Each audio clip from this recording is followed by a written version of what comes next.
Good morning and welcome to Perspectives on WFSU-FM. I'm Tom Flanagan, your fill-in host this week. And this coming Monday, April 14th, the Florida State University College of Medicine is going to be hosting a public forum on the health insurance crisis. Nous voici dans l'une des deux cliniques du comté qui procure des soins de base à tous ceux qui ont un revenu trop faible et qui par conséquent ne peuvent pas se payer une assurance maladie. Je ne sais pas ce que ces citoyens feraient s'ils n'avaient pas la possibilité de venir dans un endroit comme celui-ci où ils peuvent rencontrer un médecin. Car ils n'ont pas d'assurance, donc aucune possibilité d'être soignés par le médecin de leur choix. Cette possibilité, ils la trouvent dans cette clinique. Alors entrons pour parler à quelques-uns de ces patients. Une salle d'attente à Tallahassee, capitale de la Floride, et quelques-uns des 4 millions de citoyens privés d'assurance maladie dans cet État américain. Un habitant sur 5. Je me suis blessée au dos, alors je ne pouvais plus travailler. Et bien sûr, quand on ne peut plus travailler, on n'a plus d'assurance. Et s'il n'y avait pas cette clinique? Je sais pas. Je serais toujours dans la même galère. Quand j'ai eu ce problème de dos, je suis allée aux urgences. Et ça coûte très cher. Moi, je veux plus y aller. J'ai perdu mon job en 2002. C'était pas de ma faute. J'ai donc aussi perdu mon assurance maladie. Et 3 mois plus tard, ma femme a perdu son travail à la Croix-Rouge américaine. Et ils lui ont dit qu'elle avait 3 jours pour partir. Quand vous n'avez plus d'assurance, les gens ont tendance à toucher le fond, surtout quand vous allez aux urgences. J'y suis allé en novembre, il y a 1 an. Je n'avais pas de quoi payer et on m'a dit de ne plus y retourner. Certains d'entre nous pensent que la santé devrait être un droit, que chaque être humain mérite des soins de base. Nous n'avons pas ça dans ce pays, alors que nous devrions. C'est une question d'humanité. Moi, je dirais, contrairement à beaucoup de gens, qu'on n'a pas de couverture médicale, alors qu'on est capable de dépenser des milliards pour une guerre qui n'est pas la nôtre. Le potentiel de soins que cette clinique peut apporter à ceux qui en ont besoin dans notre communauté est minime. Ces gens-là ont de la chance de pouvoir venir ici. Mais il faut bien dire que c'est juste un emplâtre sur une jambe de bois. Et cela ne changera pas tant qu'on ne résoudra pas le problème fondamental du système de santé américain. Les mauvaises surprises sont quotidiennes dans cette clinique. Des patients menacés de cécité, par exemple, à cause d'un diabète diagnostiqué trop tard. Pas d'assurance, pas de prévention. Ici, on part au plus pressé. Avec les moyens du bord, on soigne le plus souvent gratuitement 3000 personnes par année. La clinique dispose d'un réseau de médecins volontaires. Aux États-Unis, la charité remplace la solidarité sociale.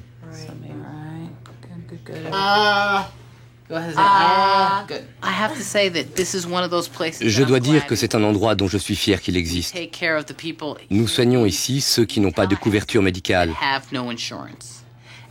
Ceux qui ne pourraient pas aller ailleurs parce que les médecins n'acceptent pas les patients qui ne peuvent pas les payer.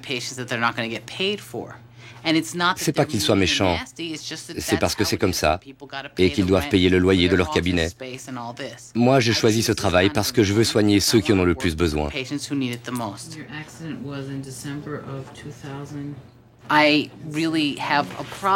Cela me pose un problème qu'ici, aux États-Unis, les gens ne considèrent pas la santé comme un droit, mais plutôt comme un privilège. Ici, on pense qu'on a le droit de vivre, de voter, mais qu'on n'a pas le droit à la santé. Personnellement, je ne suis pas d'accord. Je pense que la santé est un droit. Et je pense que le fait de vouloir restreindre les soins et le droit des patients, ce n'est pas juste. Les citoyens américains, en élisant un nouveau président, s'exprimeront indirectement sur leur système de santé. Mais les réformes se jouent aussi au niveau régional. Cliff Thale, membre de l'exécutif du comté de Leon, se bat pour une couverture médicale universelle.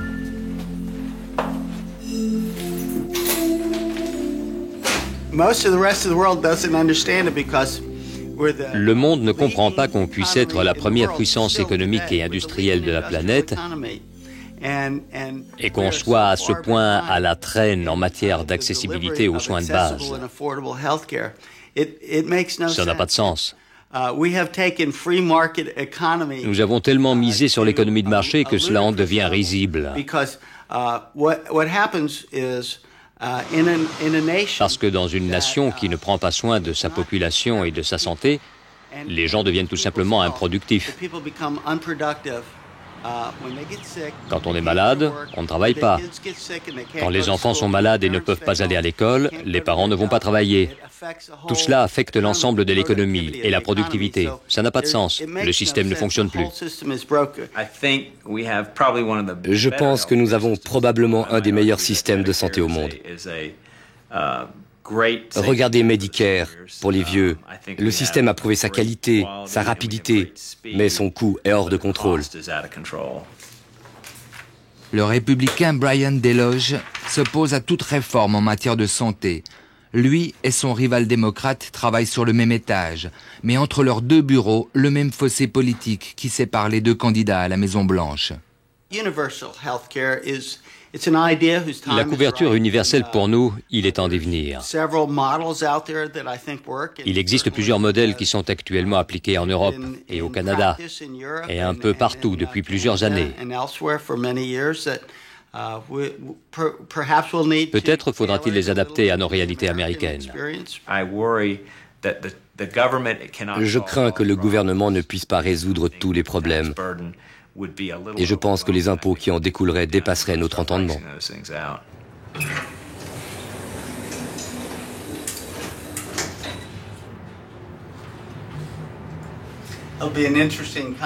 Ça doit être un sacré contraste entre Deloge et moi-même.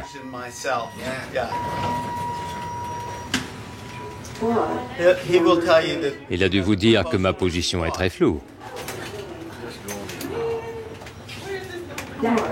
Number 3. Going down. Then what? 4. Number 3. Going down. Dans cette boîte aux lettres, la promesse d'une nouvelle vie pour cet habitant de Havana en Floride, après 1 an et demi de chômage. Michael Washington souffre aussi d'un mal de dos chronique. Je ne peux pas travailler, donc je n'ai pas d'assurance. Pas d'argent pour payer les soins dont j'ai besoin. J'étais coincé.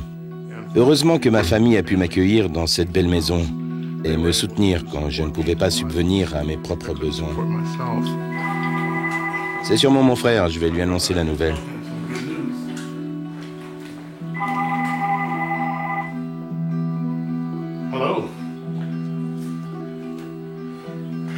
Salut petit frère, comment tu vas?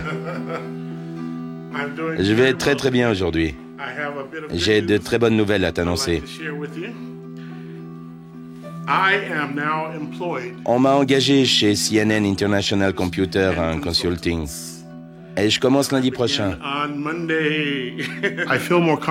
Je suis plus à l'aise pour planifier l'avenir. Je vais à nouveau gagner de l'argent. Je vais pouvoir vraiment m'occuper de mon dos désormais. Et si cela ne va pas mieux, je sais que je peux obtenir des soins. L'assurance médicale, c'est aussi important que le salaire pour vous? Pour moi, oui. Et comment vous avez fait sans assurance tout ce temps? Au début, je marchais sur des œufs. Je n'allais pas jouer au football et au basket.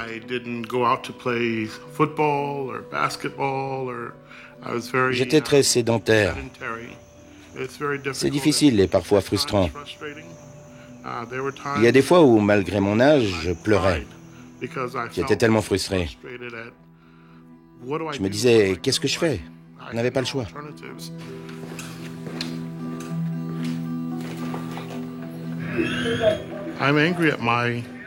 Je suis en colère contre mon gouvernement qui a laissé au capitalisme,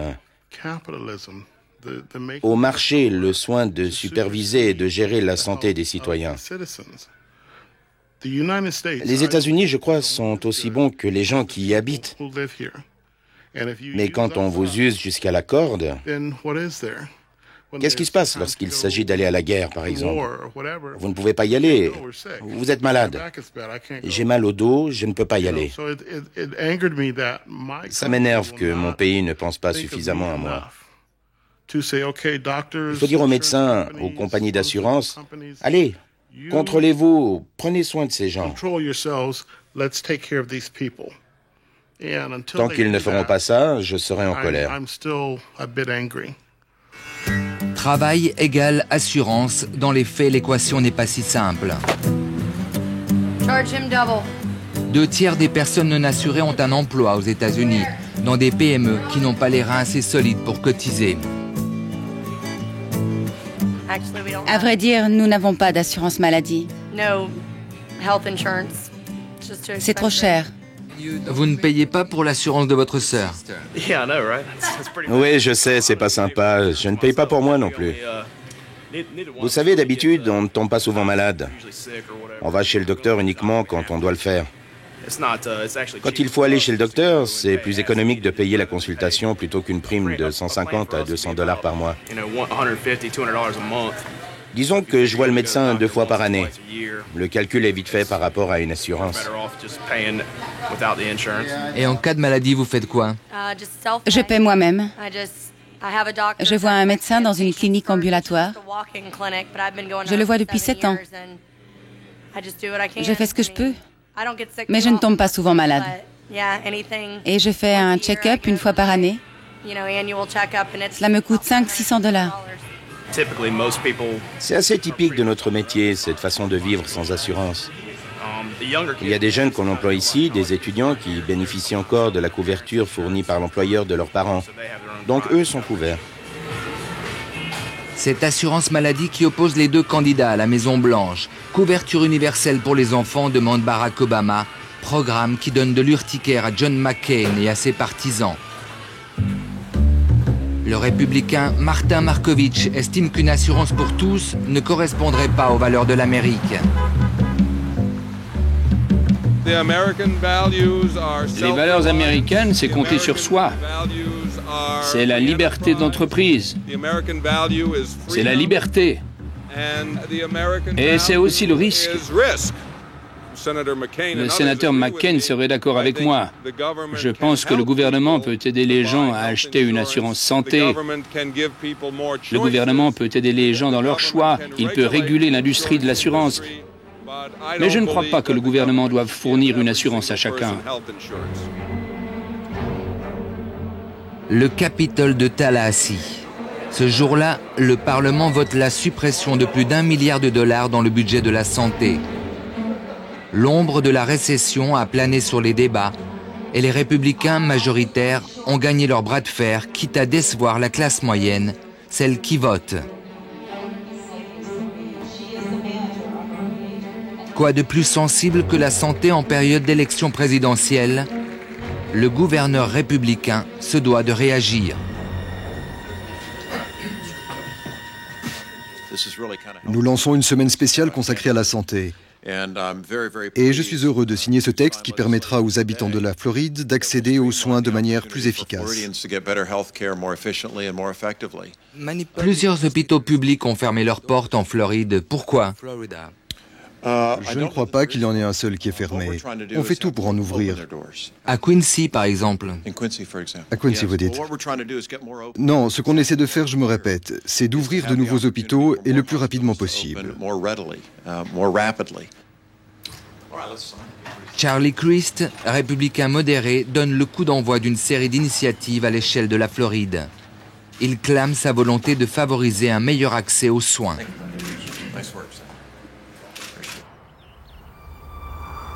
Mais c'est une bannière étoilée dépitée qui flotte devant l'hôpital fantôme de Quincy, dans le comté de Gadsden.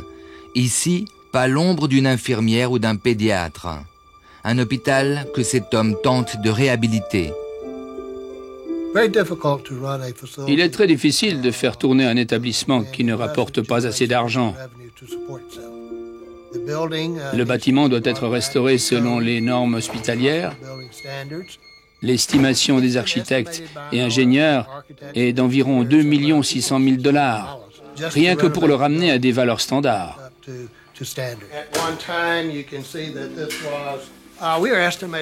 Pour le nouveau matériel médical, il faut ajouter 3 millions de dollars, car il n'y a pas eu de travaux de maintenance depuis la fermeture de l'hôpital il y a plus de 2 ans. Et une partie de l'équipement doit être remplacée. Un hôpital dans le comté de Gadsden est incontestablement un besoin. Nous devons trouver l'argent nécessaire pour le remettre sur les rails.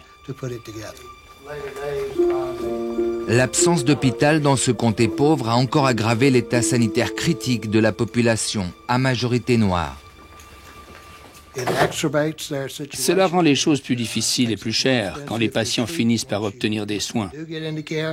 Généralement, ils attendent que la situation devienne urgentissime. Et s'ils ne sont pas soignés, ils meurent.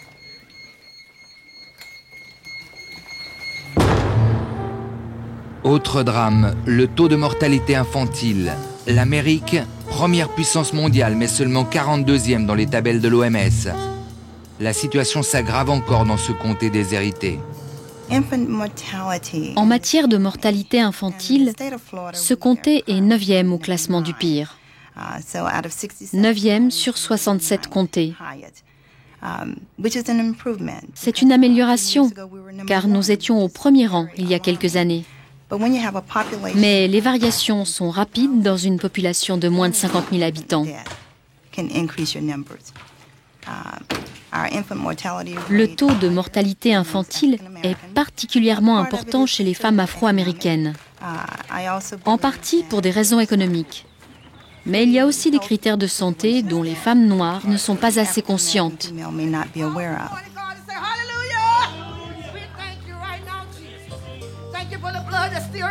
Le risque de perdre son enfant avant qu'il n'atteigne l'âge d'1 an, ce fut le cas pour Marisha, est 4 fois supérieur pour une femme noire dans ce comté rural que pour une citadine à la peau blanche.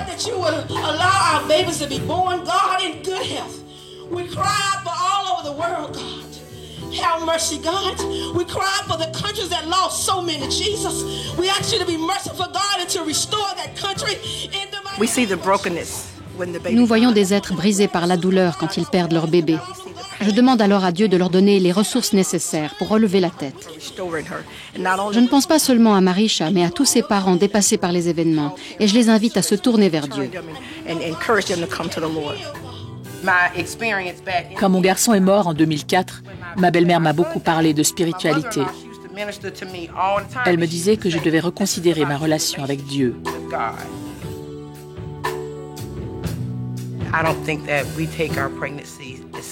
Je ne pense pas qu'on prenne suffisamment au sérieux le fait d'être enceinte. Nous ne prenons pas soin de notre santé. Si vous avez de la pression ou du diabète, vous devez suivre les conseils du médecin, ce que nous ne faisons pas ici.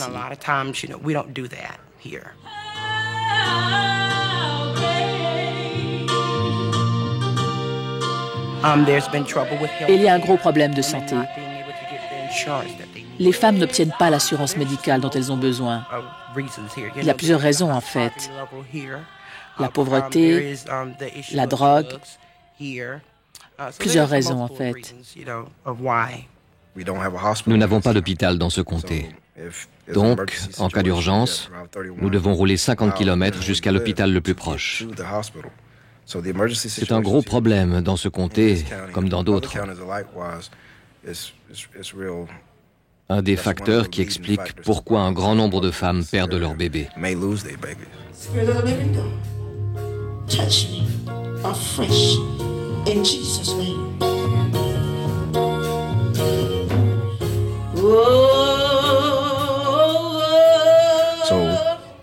Chaque habitant doit se rendre à Tallahassee pour obtenir des soins pour son enfant. En tant que policier, est-ce que vous avez l'impression que la situation s'aggrave en matière de santé?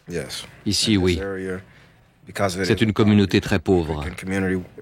Les gens ne se soignent pas. Je connais beaucoup de mamans dont les enfants seraient en vie si on avait un hôpital. Je veux dire une maternité et une unité de soins intensifs. Et Obama peut changer ça? Au niveau local, c'est difficile. Au niveau national, ils peuvent améliorer les choses sans toutefois faire de révolution. Mais pour ouvrir un hôpital, ce qui permettrait de changer les statistiques, cela ne peut se faire qu'au niveau local ou au niveau du gouvernement de l'État. Quand le gouverneur dit vouloir ouvrir de nouveaux hôpitaux, vous le croyez? Oui, je le crois. Vous savez, ce problème n'est pas propre au comté de Gadsden. Il existe dans presque tous les comtés ruraux en Floride.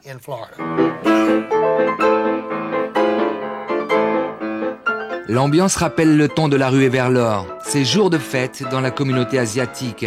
Un médecin d'origine philippine inaugure sa 2e clinique privée. Je ne sais pas quel genre d'assurance ils vont accepter ici. Parce qu'il y a plusieurs sortes d'assurances. PPO, HMO. Mais on est content qu'ils ouvrent une clinique avec un docteur philippin.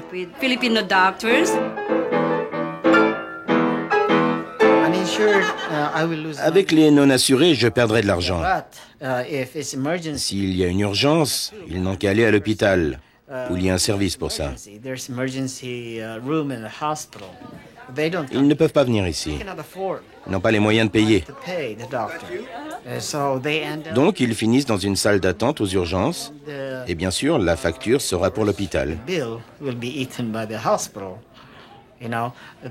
Les urgences obtiennent des fonds de la part du gouvernement, mais pas suffisamment pour gagner de l'argent.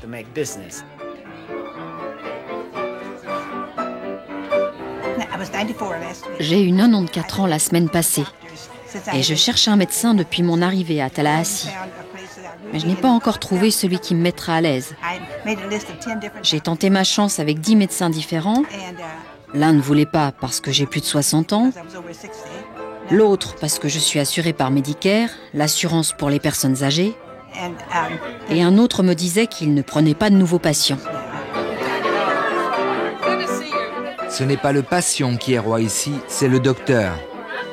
Quand on exerce la médecine, les États-Unis seraient-ils donc le meilleur pays au monde pour faire de l'argent? Le meilleur? Je ne sais pas. Je n'ai pas exercé dans d'autres pays. Mais si vous travaillez dur, vous pouvez réussir. Le système de santé le plus coûteux de la planète. Aucun pays au monde ne dépense autant d'argent pour la santé de ses concitoyens, même si des millions d'entre eux n'y ont pas accès. Une réalité qui inquiète les plus grands spécialistes de la médecine, y compris dans le camp républicain. Le professeur Brooks était l'éminence grise de Jeff Bush, l'ancien gouverneur de Floride. Les États-Unis ont adopté un système axé prioritairement sur le traitement des maladies aiguës. Le monde entier reconnaît d'ailleurs le degré de technologie et l'excellence des services médicaux américains. Cela dit, si l'on considère les répercussions de ce choix qualitatif sur le budget de la santé, on constate que 1% de la population dépense 27% de la totalité des coûts de la santé. Ce qui prouve à quel point notre système favorise une minorité de patients atteints de maladies aiguës. Malheureusement, les chiffres démontrent que sur les 2000 milliards de dollars dépensés aux États-Unis en matière de santé, un tiers, voire la moitié de cet argent est utilisé pour soigner des maladies qui auraient pu être évitées. La santé génère une montagne de dollars aux États-Unis et l'argent public coule à flot dans ce secteur. Il représente la moitié des dépenses. L'État finance Medicaid pour les plus pauvres, Medicare pour les plus de 65 ans ou VA pour les vétérans de l'armée américaine.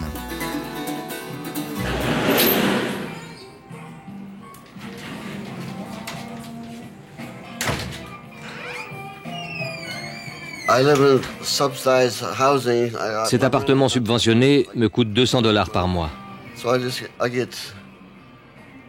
Reste à acheter de quoi manger et je me débrouille au jour le jour. Mais je ne sais pas ce que veut dire épargner. $200 pour l'appartement sur les 800 qu'il reçoit pour service rendu à la patrie.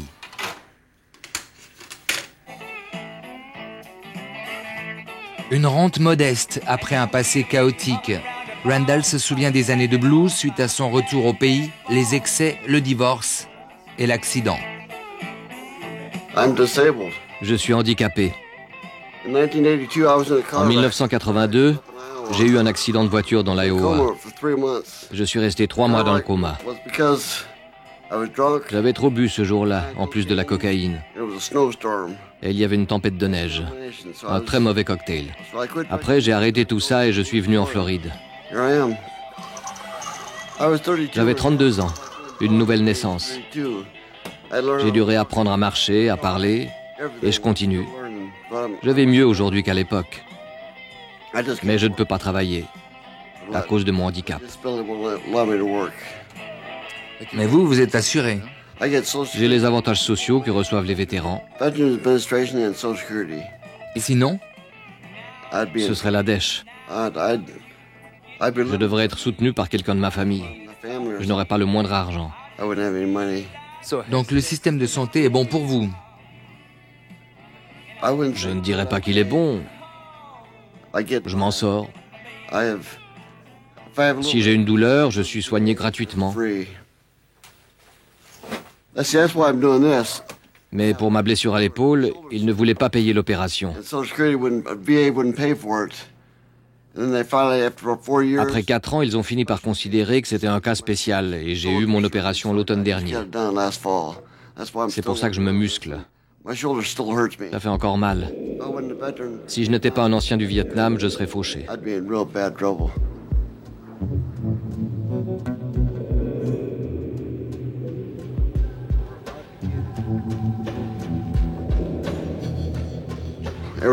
Tout le monde ici est handicapé. Ça fait 4-5 ans que je vis là. Je ne connais pas les gens par leur nom, mais je les salue quand je les vois.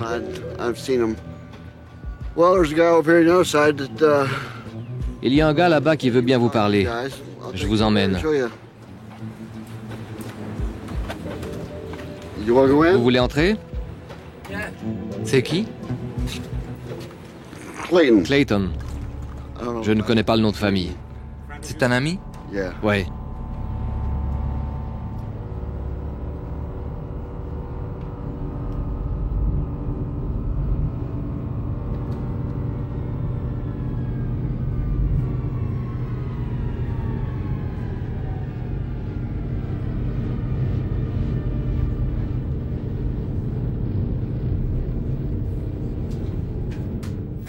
Mon père était médecin. Ma mère infirmière. Elle fume toujours.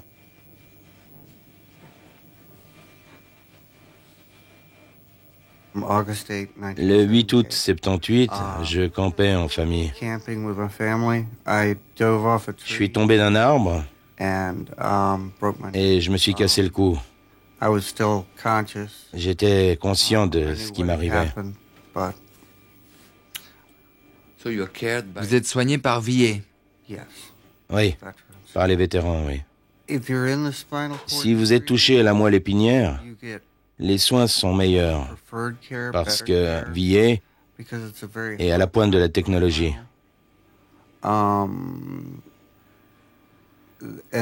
Et ils continuent leurs recherches scientifiques sur la moelle épinière. Et pourquoi vous n'êtes pas en clinique? Plus de liberté. Ici, je fais ce que je veux quand je veux. Me coucher, manger. Sinon, c'est une routine imposée par les vétérans et par la clinique. Et je ne suis pas du genre à suivre des horaires. J'aime décider moi-même. L'individu se perd dans la masse. Je crois qu'il s'occupe de plus d'un demi-million de personnes là-bas.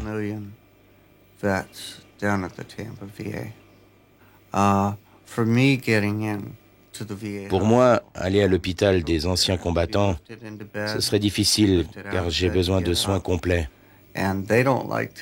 Je dois être treuillé hors de mon lit. Ils n'aiment pas ça à cause du manque de personnel infirmier, même s'ils doivent le faire. Vous votez? Oui, depuis l'âge de 18 ans. Obama, pour moi, c'est un nouveau vent d'espoir. Il m'inspire. J'espère qu'il pourra faire quelque chose pour que les Américains puissent être médicalement assurés comme ils devraient l'être.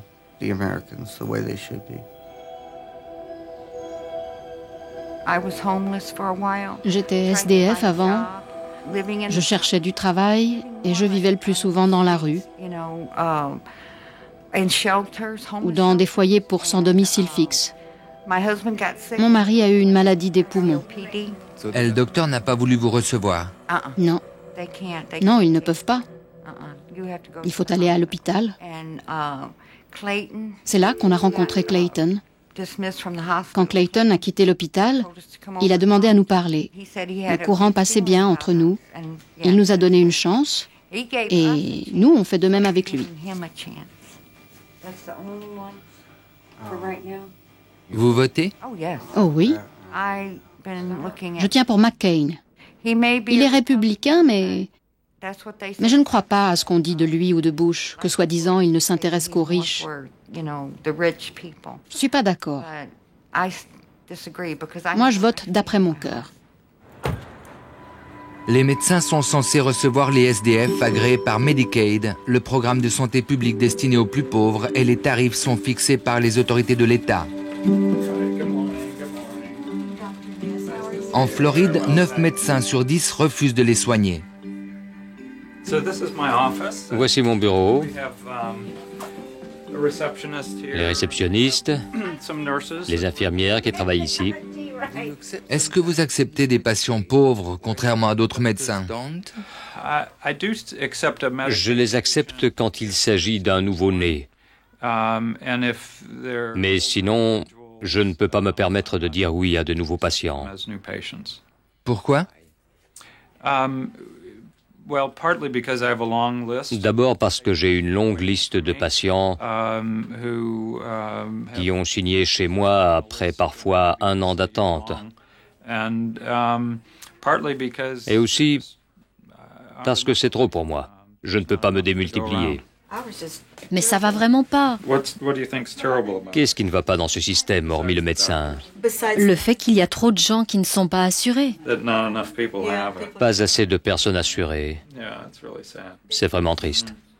Un médecin tiraillé entre sa déontologie, la pression des patients, la pression des assureurs. Le remboursement pose parfois problème. Les compagnies d'assurance essayent de négocier de meilleurs tarifs. Elles retardent les paiements. Du coup, j'ai parfois des difficultés avec ma banque pour les factures. Souvent, il leur arrive d'exclure des patients assurés à cause de ce qu'ils appellent des conditions préexistantes.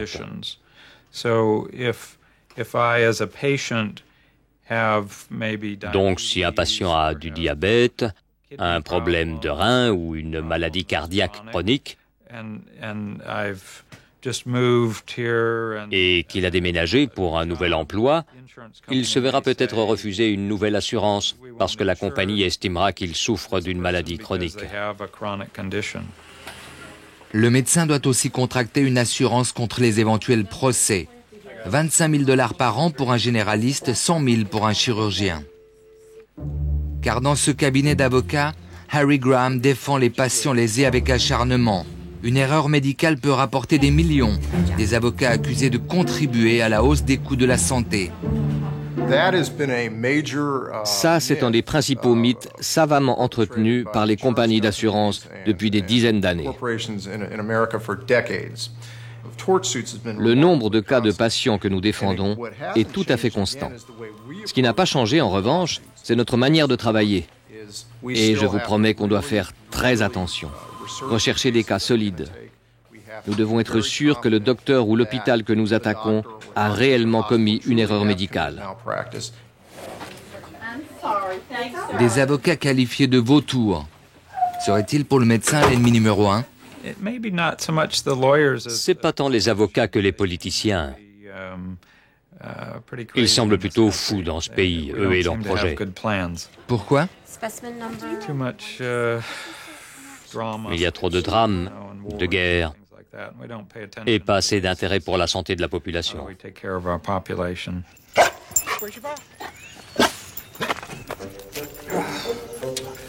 Oh, what now?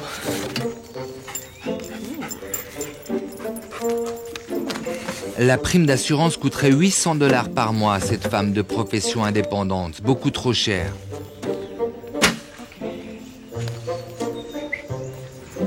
Vicky représente toutes les valeurs de la classe moyenne américaine. Mais ne pas être assurée à 62 ans, c'est plus risqué qu'un coup de poker. J'ai décidé de ne pas tomber malade. Donc, je prends soin de moi. Les gens réussissent à tenir le coup sans aller à l'hôpital. Et c'est ma manière de faire parce que j'y suis obligée.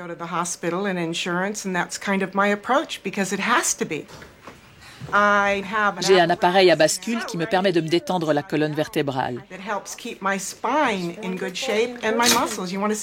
Vous voulez voir? Ça me redresse la colonne.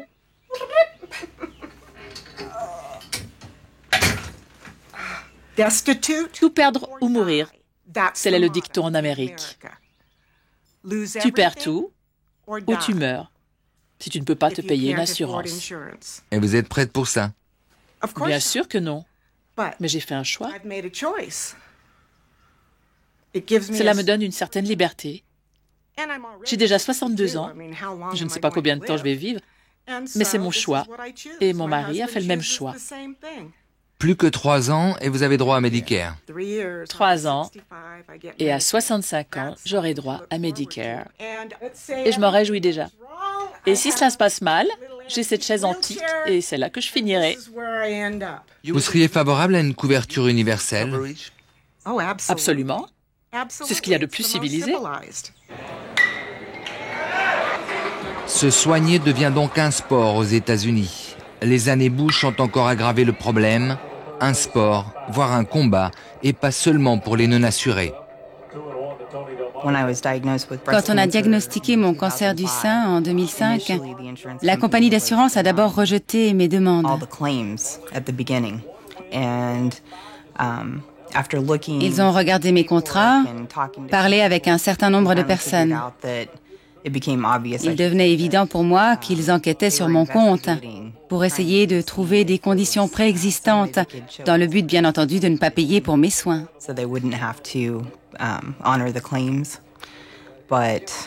Mais ça n'a pas marché pour eux, heureusement pour moi. Et vous avez dû vous battre contre eux? J'ai contacté plusieurs médecins pour savoir s'il y avait quelque chose dans mon dossier médical qui puisse justifier cela. Et je me suis rendu compte qu'un médecin avait fait des commentaires à la lecture de mon dossier qui ont mené à cette investigation. Donc j'étais stressée d'être atteinte d'un cancer du sein sans savoir si j'allais être couverte par l'assurance et si j'allais devoir payer. C'était vraiment stressant. Je ne dirais pas que les compagnies sont les méchants dans cette histoire. C'est un business. Et il ne faut jamais perdre de vue ce fait-là. Les compagnies font des affaires. Et la base, c'est l'argent.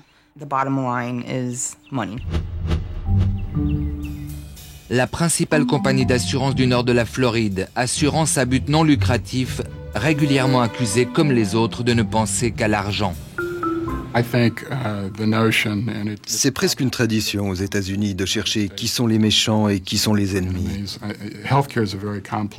La santé est une industrie complexe dans ce pays. À mon avis, il n'y a pas d'individu qui soit mauvais. Le système de santé qui est le nôtre, nous l'avons toléré et créé nous-mêmes. Et chacun joue un rôle dans le résultat final.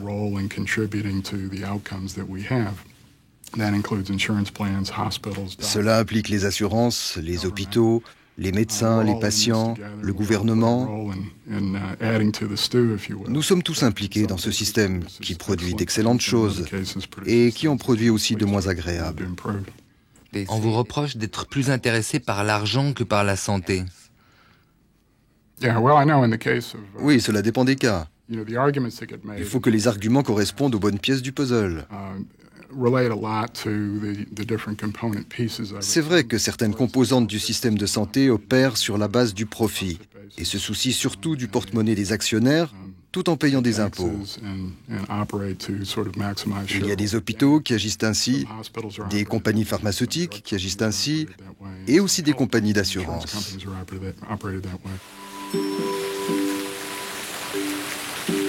Des compagnies d'assurance souvent réticentes à couvrir certaines maladies chroniques dont le traitement s'avère long et coûteux.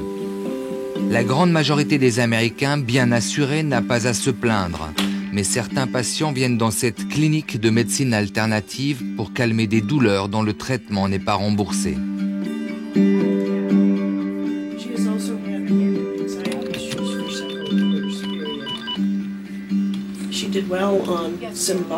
Elle allait bien, mais elle ne peut plus obtenir ce médicament. Elle s'en est bien sortie avec les antidépresseurs, mais elle a rechuté quand elle a perdu son assurance et son travail. Vous venez ici pour quelle raison? Parce qu'il a la maladie de Lyme, et on s'en occupe ici. Parce qu'ils sont rares ici, les médecins qui s'occupent correctement de cette maladie. Pourquoi ils n'aiment pas s'en occuper? Je suppose que c'est parce que c'est une longue thérapie à base d'antibiotiques. C'est cher pour les assurances, alors ils n'aiment pas la traiter. Mais quand on est malade, on doit être soigné. Oui. Mais ça ne veut pas dire que les assurances vont payer. Alors vous faites quoi? Vous restez malade ou vous payez de votre poche. Les ennuis de santé de cette patiente ont commencé en 1981. À l'époque, personne n'avait entendu parler ou ne voulait entendre parler de la maladie de Lyme.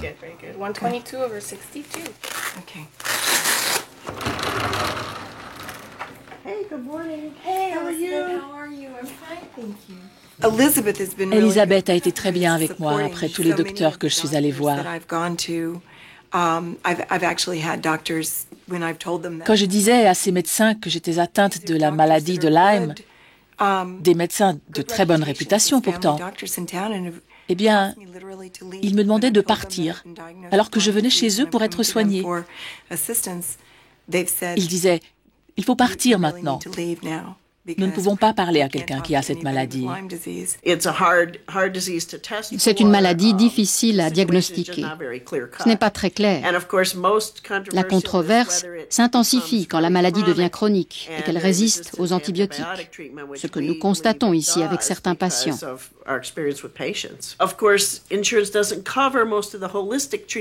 Bien entendu, l'assurance ne rembourse pas la plupart des traitements holistiques qui soulagent la maladie de Lyme, notamment l'acupuncture, les rayons infrarouges. Le patient doit mettre la main à la poche, y compris pour les herbes qui le soulagent et beaucoup d'autres thérapies qui ne sont pas couvertes.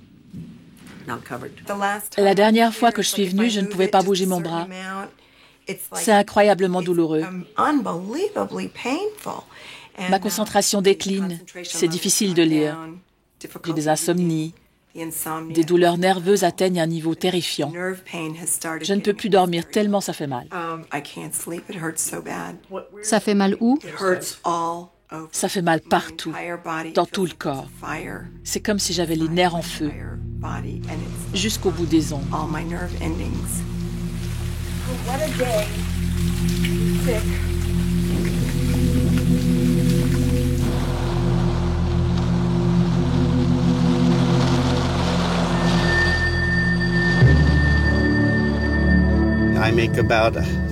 Je gagne environ 500 000 $ par année. Je travaille dur, je suis avocat. Mon travail, c'est de poursuivre des gens en justice. Alors c'est agréable de rentrer chez soi dans un environnement calme. Nous vivons dans une propriété surveillée. Il y a malheureusement des gens pauvres qui n'ont rien. Mais ce n'est pas pour autant une raison de les laisser se servir chez nous. On pourrait appeler ça le rêve américain, mais je sais que tout le monde ne peut pas le réaliser. C'est de la mythologie. Mais c'est toujours un rêve aux États-Unis de pouvoir vivre dans une maison comme celle-ci.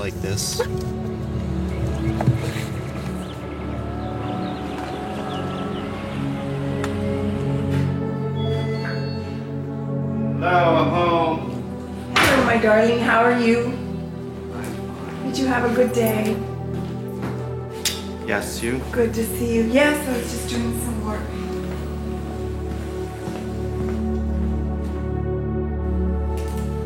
Un rêve américain aux couleurs ternies par l'état de santé de son épouse.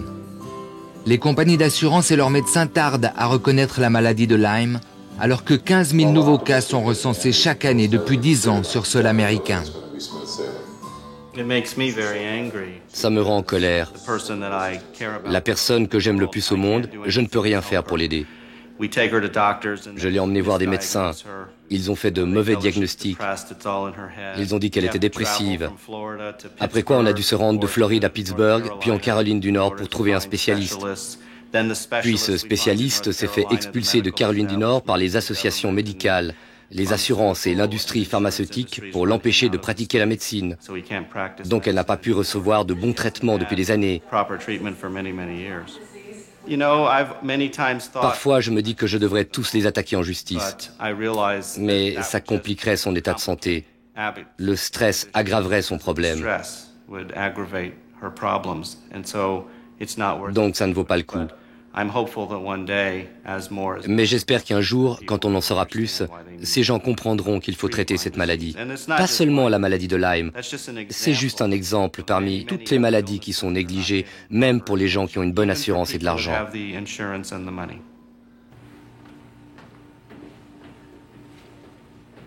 Vous avez quoi comme assurance maladie ? Je suis chez Blue Cross Blue Shield, considéré comme la meilleure des assurances. J'ai de la chance parce que j'ai un bon emploi, ce qui n'est pas le cas de la plupart des gens. C'est votre employeur qui paye pour vous. La compagnie dont je suis partenaire paie pour moi. C'est une économie pour moi. Mais je le répète, je suis un peu une exception comparée à la majorité des gens. Ça me coûte peut-être $150 par mois pour une couverture familiale. Mais quand on fait autant d'argent que moi, c'est une goutte d'eau.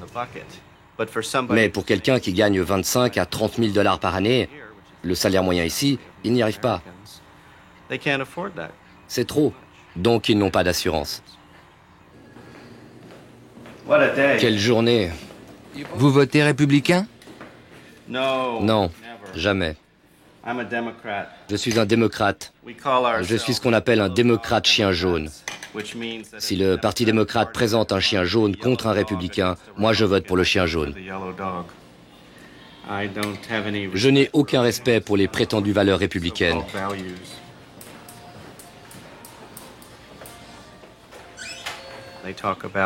Ils disent qu'ils se soucient des gens, mais ils ne le font pas. Ils se soucient de leurs amis, du business, de leur compagnie, du pétrole, des assurances, des entreprises pharmaceutiques. Ils ne se soucient pas des gens. J'en veux à nos leaders, aux entreprises, au corps médical, aux compagnies d'assurance. C'est une sorte de conspiration. Je ne veux pas dire par là qu'ils s'assoient autour d'une table pour tirer profit des Américains. Mais quand ils sont seuls dans leur bureau à prendre des décisions, ils s'intéressent plus à leurs affaires qu'à ce qui pourrait être le mieux pour chaque Américain. Et malheureusement, ils parviennent à faire croire aux pauvres gens que s'ils travaillent dur, ils réaliseront le rêve américain. Mais ça n'arrive pas. Ces chevaux reçoivent de meilleurs soins que la plupart des gens. On nous l'a souvent reproché. C'est triste à dire, mais ils ont les meilleurs traitements, les meilleurs vétérinaires, le meilleur maréchal ferrant. Ils ont droit à toutes sortes de massages, acupuncture. Leurs herbes médicinales sont importées d'Europe. Ils ont même des vétérinaires chinois. J'ai beaucoup de respect pour bien des médecins, mais j'en blâme aussi beaucoup pour avoir mis le système de santé dans l'état où il est.